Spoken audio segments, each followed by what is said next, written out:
Oh look, another Call of Duty game for $70.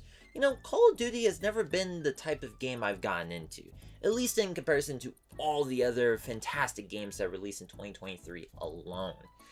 However, you can't deny the popularity of the series. It keeps topping the sales chart no matter how many games they make. It's the series to somehow maintain a yearly release for the past 2 decades. They're not easy to quickly pump out either, requiring a lot of internal help within Activision, which is why we rarely get cooler Activision projects like a new Crash or Spyro game.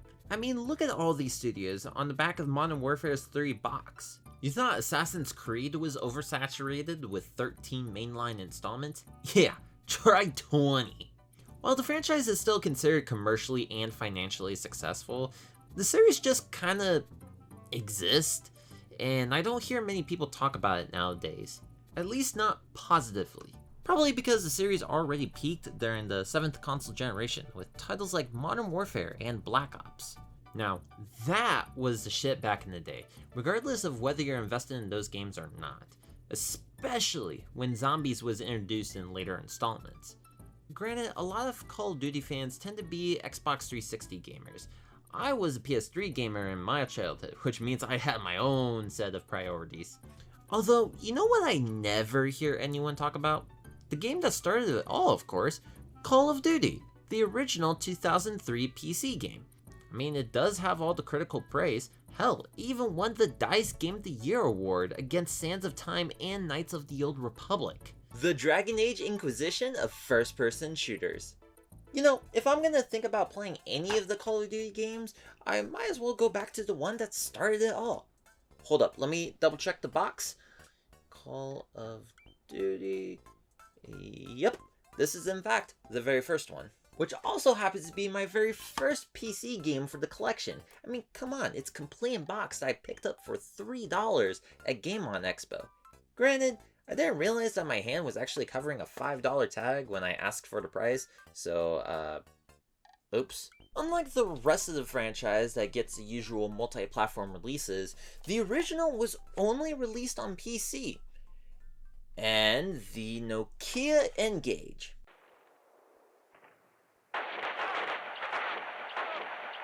Who the hell played Call of Duty on the N-Gage? Don't answer that, because you'd be the one owning the N-Gage. There is, however, an HD remaster from Aspyr released digitally in 2009 as Call of Duty Classic, except that was originally bundled alongside Modern Warfare 2. I mean, sure, cool bonus, but why would anyone think about playing it when they already have superior options right in front of them? We're going to keep it traditional for today. Let me show you guys the experience of playing a physical PC game if it were 2003. You can flex your PC build all you want, but it's not going far without a disk drive. Fortunately, I have this external drive powered through USB. Not as elegant as the PS5 disk drive, but it gets the job done. Alright, now to install the game. Please enter your CD key. Okay, this is probably an old school copy protection thing, so let me check through the manual first.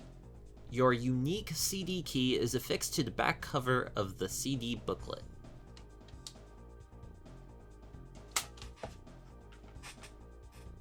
Son of a bitch! The one thing I actually need to install this game is missing. All hope isn't lost though, because I did find a slip of paper inside the jewel case of what seems to be an email address. Maybe I should ask this person if they still have the codes. Instead of sitting around and waiting for an unlikely response, I have to consider other options. The internet! Eventually, I did come across one of those shady, low-quality YouTube video from 2010 where it's a screen capture of someone using Word document to speak instead of using a mic, with a list of codes to use for the Call of Duty PC install. I mean, it worked. I'm probably not going to do that again. Now, the installation.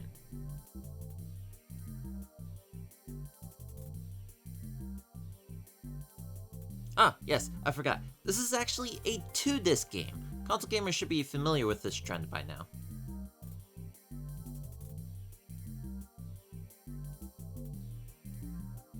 Okay, now we need to swap back to disc 1 to actually play the game. Alright guys, this is Call of Duty. Okay, let's try again. Okay, clearly I'm missing something. Turns out, due to the age of the game, I'm actually running into compatibility issue running a 2003 PC game on a Windows 10 computer. So I had to rely on the internet again to install a patched executable file in order to properly start the game. Now, could I have just simply installed the game on Steam for $20 and potentially avoid all the padding in this episode? I could, but I also wouldn't be the guy who bought a partially complete box for $3. Alright, for real this time. This is the original Call of Duty.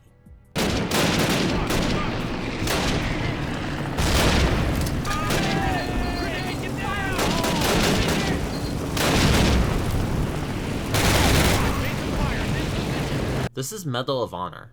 However, it does make sense when you think about the fact that most of the original development team comprised of the original creators of Medal of Honor. Looking back at this game on the PS1, that was already impressive for a lot of things. For starters, it's an original first-person shooter that doesn't suck or feel as awfully dated as you might think. Considering the fact that this was around the time when Steven Spielberg's World War II film Saving Private Ryan dropped in theaters, blowing every single war films in existence today out of the water, who also envisioned the original title and produced the game. Medal of Honor set the trend for numerous World War II shooters to come. In a sense, Call of Duty may very well be seen as a spiritual successor to Medal of Honor. You play through segmented campaigns through different viewpoints in World War II, doubling down on the realism of being thrown in the middle of the battlefield alongside allies instead of taking on the lone wolf approach like all the other shooters. There are also pretty impressive AI to my surprise, which is one of the big highlights of the game I never picked up on initially. Your allies legitimately assist you in taking down the enemies. Even if I'm running around in circles not knowing where the hell to shoot, they manage to save my ass at random times. Just like what the back of the box says, you get to experience the cinematic intensity of World War II's epic battles. How intense are we talking?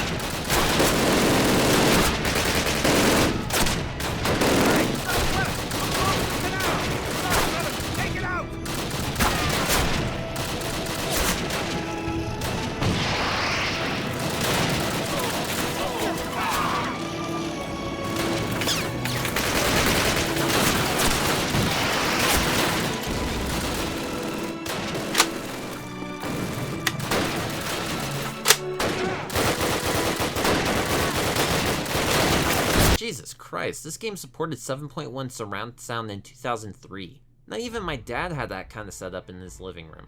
And there's some tough levels in there too, so they most certainly don't pull any punches. Captain Price, I feel like I know that name. Oh yeah, I never realized how much of a fan favorite he is in the Call of Duty series, because his character creation was made from the very beginning. Discussing the original Call of Duty, and Medal of Honor if you want to include it, are left in this awkward spot of the video game conversation. On one end, there isn't much to say about these games now these days, or have much reason to entice you to look back upon those games, as opposed to other masterpieces like Half-Life. However, when you actually do look back at them and play for yourself, they're quality games, and some have notable innovations if you look for them. Except, those innovations have evolved into common video game standards at this rate. Playing Call of Duty with a modern lens, it's quality comfort food gaming. However, the biggest problem was this being caught up with the overabundance of World War II shooters back in the 2000s. Regardless, it's garnered huge success, both critically and commercially, no matter how you put it. We got a sequel 2 years later, which served as a great launch title for the Xbox 360 in 2005. I don't think anyone would downplay that. Which is why earlier I said the series truly peaked when Call of Duty 4 Modern Warfare dropped, which was a bold new direction in quite literally any video game at the time, while also surprisingly modernizing how we play first-person shooters today. Then of course, that's when we get a new title every year, and it just won't stop getting made, like right now. Maybe these Call of Duty games serve more of a time capsule than any other gaming franchise. So, it's 2024, celebrating 20 years a few months prior. I might as well give this new Call of Duty game a try with a current modern perspective. And who knows, maybe I'll give this a look back at 20 years from now. Противник возле меня!